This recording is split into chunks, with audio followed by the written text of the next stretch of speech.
დააკვირდით ამ ბავშვებს და დაწერეთ კომენტარებში თქვენი აზრით აი ეს მოწყობილობა რის სამკურნალოდ არის შექმნილი. ეს არის Halo-s აპარატი, ინგლისურად Halo Gravity Traction Device და გამოიყენება შორსწასულის სკოლიოზებისა და კიფოზების მკურნალობაში. ზოგადად ხერხემლის ესეთი მძიმე დეფორმაციების ოპერატიული რეკონსტრუქცია ძალიან ბევრ რისკთან არის დაკავშირებული. პრეოპერატიულად ამ აპარატის გამოყენება კი აძლევს ქირურგებს საშუალებას, რომ შეამცირონ ეს დეფორმაციის ხარისხი და შესაბამისად ოპერაციის რისკებიც.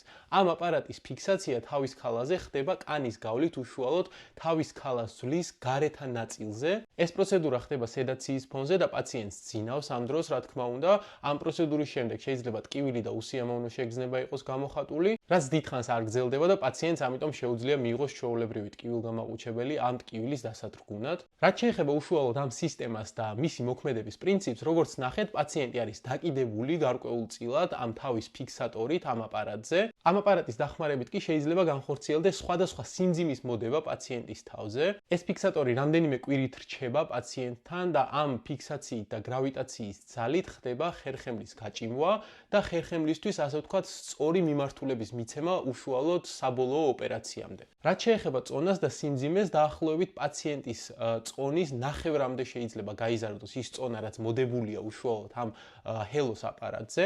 ადამიანმა ეს აპარატი დაახლოებით 8-დან 12 საათამდე უნდა ატაროს ყოველდღიურად და მათი კონტროლი ნევროლოგიურად და ინფექციის ნიშნებზე ხდება რეგულარულად.